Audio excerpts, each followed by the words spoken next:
बिस्मिल्लाहिर्रहमानिर्रहीम।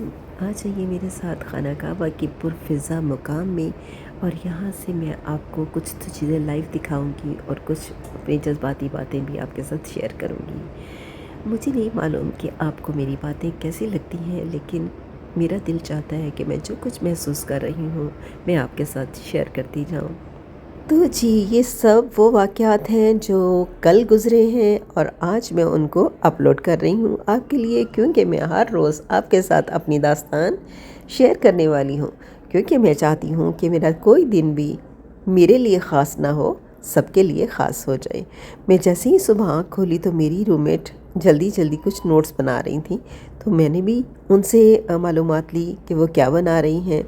तो ये हमने देखा कि सुबह 7 बजे से ही बसेस जो हैं वो रुकना शुरू हो रही हैं, और हरम में जुमे की वजह से बहुत रश है। तो यही तय पाया कि हम जुमा जो है घर के करीब जो मस्जिद है वहाँ अदा करेंगे, और असर की नमाज़ पढ़ने के बाद हम जाएंगे हरम में। तो फिर या तो रात ही पूरी वहाँ गुजारेंगे या इशा के बाद कुछ देर इबादत करेंगे, और जब रश कम हो जाएगा तो फिर हम घर की तरफ लौट आएंगे। होटल में ही हमने असर की नमाज अदा की और उसके बाद चल दिए हरम के रास्ते पर। बस ने लिए होंगे को 15-20 मिनट और हमें पहुंचा दिया हरम के गेट पर, और वहां पे हम कुछ देर पैदल चलने के बाद अंदर सहन में पहुंच सकते हैं। जैसे ही हम वहां पहुंचे हैं कि अजान होने को थी, हम इरादा करके निकले थे कि मुताफ में जाके नमाज़ पढ़ेंगे और वहीं पे बैठे रहेंगे देर तक। लेकिन जैसे ही हम खाना काबा में पहुँचे तो अज़ान हो गई, और हमने भी सोबर तरीके से जो पहली नंबर पर आने वाली मुसल्ला निसा यानी औरतों की नमाज़ पढ़ने की जगह थी, जो वहीं पे बैठकर नमाज़ पढ़ी। और चूँकि रश बहुत ज़्यादा था तो हमने इसी को इत्तफ़ा जाना कि हम इशा तक यहीं ठहरे रहेंगे। ये जगह बहुत खूबसूरत थी, ऊपर से आसमान दिखाई दे रहा था और नीचे बहुत खूबसूरत जो कैलीग्राफी है, जो कुछ भी डिज़ाइनिंग हुई थी, हम उसके कलर्स को देख रहे थे। बहुत खूबसूरत brown, dark brown, grey, white, golden, light golden and yellow, कुछ ऐसा कॉम्बिनेशन था कि हर कलर बहुत खूबसूरत लग रहा था। इशा की नमाज़ पढ़ने के बाद अब हमने सोचा कि अब हम ऐसी जगह पे जाके बैठेंगे जहाँ से हम खाना काबा को बिल्कुल सामने देखना चाहते हैं। तो हमने रुख किया ऊपर की मंजिल में, यानी कि फ़र्स्ट फ्लोर पर। तो हम जल्दी से ऊपर आए, ऊपर से हमें बहुत क्लियर व्यूज़ मिले, बहुत मज़ा आया। दिन भर की गर्मी ख़त्म हो चुकी थी, खाना काबा के सफ़ेद संगे मरमर की ज़मीन पर ठंडक उतर रही थी, और इस वक्त ऐसा एक खूबसूरत समा था कि जैसे लग रहा था कि कायनात की तमाम रोशनी सिमट कर बैतुल्लाह की गेट जमा हो गई है। और कुछ देर तो ऐसा सकूत सा छाया रहा, जैसे लगा कि फ़िज़ा में बिल्कुल एक खामोशी है और एक सकूत है, तसल्ली है। हालांकि हर तरफ लब्बैक अल्लाहुम्मा लब्बैक की सदाएं भी थीं, और हर इंसान लगातार ऊंची आवाज़ से कोई तहलील, कोई तस्बीह करता हुआ गुज़र रहा था, और कोई रोते हुए दुआएं मांगता हुआ गुज़र रहा था। लेकिन खाना काबा की ये जो इमारत है वो एक ग्रेसफुली और ख़ूबसूरती से सामने खड़ी अपने ज़बरदस्त होने का ऐलान कर रही थी। माशाअल्लाह, अल्हम्दुलिल्लाह। खाना काबा को देखते रहना भी एक बहुत बड़ी इबादत है। अपनी नज़रें इस घर पर लगाए रखें और दिल ही दिल में इसके से बातें करें। काबा की अज़मत, उसकी हैबत, उससे जुड़ी हुई हज़ारों साल की तारीख़ को अपनी नज़रों में रखें। आहा हा, क्या ही खूबसूरत मंज़र होगा। सारा कुछ आपकी नज़रों के सामने घूमता जाए। यहाँ बैठकर दिल ही दिल में अल्लाह ताला से बातें करें। मुझे तो वो पहली बात जो मैंने यहाँ खाना काबा में यही थी कि ऐ अल्लाह, मैं तेरे घर में मेहमान हुई हूँ। मैं अपनी सारी कोताहियों और अपनी सारे बोझ के साथ आपके पास आई हूँ। अब मेरा बोझ हल्का करिए और मेरी मेहमान नवाज़ी करें। आप यकीनन बहुत मेहमान नवाज़ हैं, बहुत ज़र्फ़ वाले हैं, आलीशान हैं। और मुझे ये बात कह के इतना अच्छा लगा, यूँ लगा कि मैं वाकई अल्लाह ताला से बिल्कुल हम कलाम हूँ। जैसे آپ کسی بہت اچھے سے دوست سے بات کرتے ہیں، دل کو تھوڑا سکون حاصل ہوا تو سوچا کہ قرآن پاک کی تلاوت کی جائے، تو یوں لگا کہ قرآن پاک کے لفظ اٹھ اٹھ کے مجھ سے باتیں کر رہے ہیں، اور ایک ایک آیت ایک پوری داستان لے کر میرے سامنے آ رہی ہے۔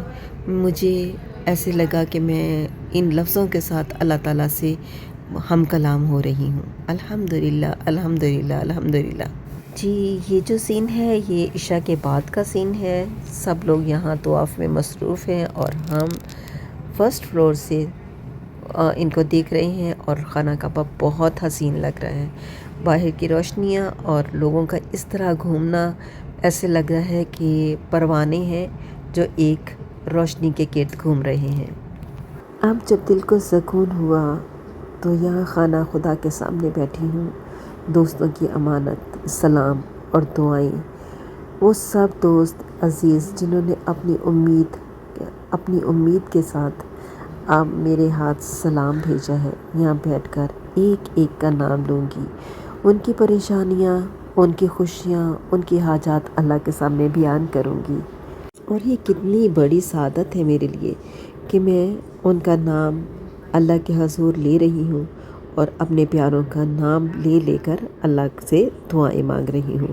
ان کا سلام پہنچاتے وقت مجھے یہ سوچیں آ رہی ہیں کہ میں ان کی نمائندگی کر رہی ہوں۔ کہتے ہیں کہ جب ہم دوسروں کے دعا کرتے ہیں تو فرشتے ہماری دعا پر آمین کہتے ہیں اور وہ ہمارے لیے دعا کرتے ہیں، اور یہ دوستی کا اور اپنائیت کا ایک بہت پیارا رشتہ ہے جو یہاں میں نے ادا کر دیا ہے۔ یہاں سے جب میں اٹھ رہی ہوں جانے کے لیے تو مجھے یوں لگ رہا ہے کہ میں وہ نہیں ہوں جو میں یہاں پہلے آئی تھی۔ میرے اندر وہ انسان نہیں، میرے اندر وہ سوچیں نہیں۔ میرا دل شاید بدل گیا ہے، میری سوچوں میں تبدیلی آ گئی ہے، لیکن یہ کب تک؟ غالب کا شعر یاد آ رہا ہے، کعبہ میرے پیچھے ہے، کلیسا میرے آگے، ہوتا ہے شب و روز تماشا میرے آگے۔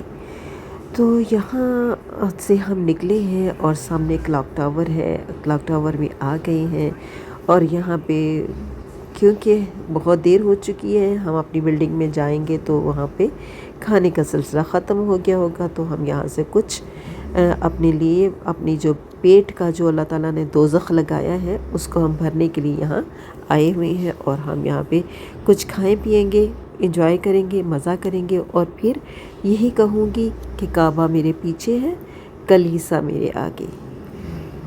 شعر کا پہلا مصرع ہے کہ ایماں مجھے روکے ہے جو کھینچے ہے مجھے کفر، کعبہ میرے پیچھے ہے، کلیسا میرے آگے۔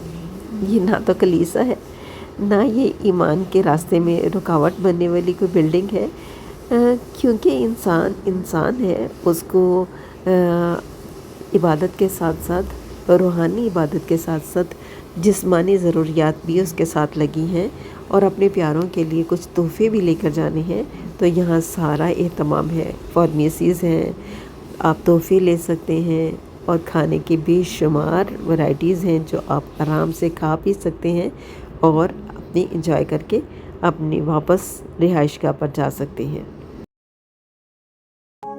اے خانہ کعبہ، دنیا میں نہیں کچھ بھی حسین تیرے برابر، ہے کتنی کشش خانہ کعبہ تیرے اندر،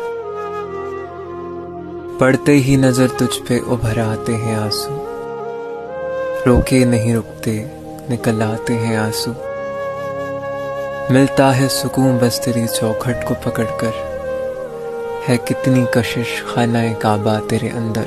اس کے ساتھ ہی آج کے دن کا اختتام ہوتا ہے۔ یہ بہت بیوٹیفل ٹنل ہے جس کے اندر سے ہم گزر رہے ہیں، رات کا سماں ہے، روشنیاں دائیں بائیں سے بہت خوبصورت لگ رہی ہیں، اور میں نے کہا یہ بھی نظارہ اپنے ویورز کو دکھاتی چلوں۔ اللہ حافظ، السلام علیکم۔